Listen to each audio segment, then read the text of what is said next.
Hello friends, नमस्कार। कैसे आप सब लोग? दोस्तों, बात करेंगे आज रुपी पर कि रुपी अपना 96 97 के आसपास पहुंच गया था गिरते गिरते।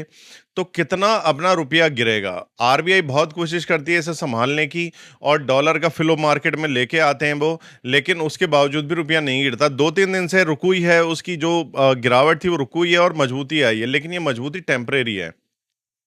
आप ये देखो कि रुपया क्यों गिरता है, उसके हम आपको 4 कारण बता रहे हैं। पहला, कि जब आपके इंपोर्ट ज्यादा होते हैं आपके एक्सपोर्ट से, तो जो डेफिसिट आता है, इसका मतलब आप डॉलर ज्यादा पे कर रहे हैं। डॉलर किस चीज में आप पे कर रहे हैं?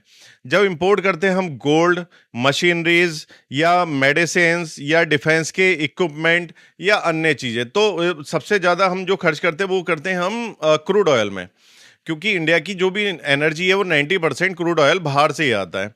तो उस केस में हमें डॉलर पे करना पड़ेगा। तो जब डेफिसिट आता है तो इसका मतलब ये है हमारे एक्सपोर्ट कम है और इंपोर्ट ज्यादा है, तो इसलिए डेफिसिट आ रहा है और हमें डॉलर ज्यादा पे करना पड़ रहा है खरीद के, तो इसलिए हमारा रुपया वीक हो रहा है।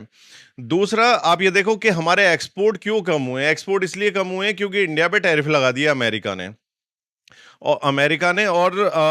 ने लगा दिए, तो इस वजह से जो वहां हमारी एक्सपोर्ट अच्छी खासी होती थी 45-50 बिलियन के आसपास, वो कम हो गई।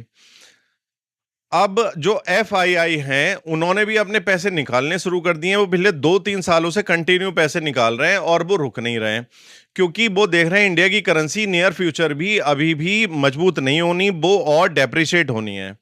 तो एफआईआई माल बेच रहा है, प्लस एनआरआई का जो पैसा था वहां से जॉब से निकाले जा रहे हैं, तो एनआरआई का पैसा भी नहीं आ रहा, इनका इन्वेस्टमेंट भी नहीं आ रहा। अगर कोई यहाँ पे इन्वेस्टमेंट करता है तो उसे अगर 10% रिटर्न साल की मिलती है और रुपी 6% डेप्रिशिएट हो जाता है, तो उसकी रिटर्न रहेगी 4%, जबकि उसने अभी तक टैक्स दिया नहीं है। और डॉलर अभी भी मजबूत रहेगा, क्योंकि क्रूड क्रूड ऑयल के जो दाम हैं वो अभी भी ऊपर हैं, और क्रूड ऑयल के जो दाम हैं वो ऊपर हैं, इसलिए डॉलर की डिमांड रहेगी। तो ये 4 जो रीजन है, इस वजह से अभी भी डॉलर आप देखेंगे कि मजबूत रहेगा और जो रुपी है वो फॉल करता रहेगा। तो दोस्तों, अगर आपने रुपी को बाय कर रखा है तो प्लीज अभी ना करें, अभी आप वेट एंड वॉच करें, क्योंकि अपनी इंडियन करेंसी बहुत ही वीक है। धन्यवाद।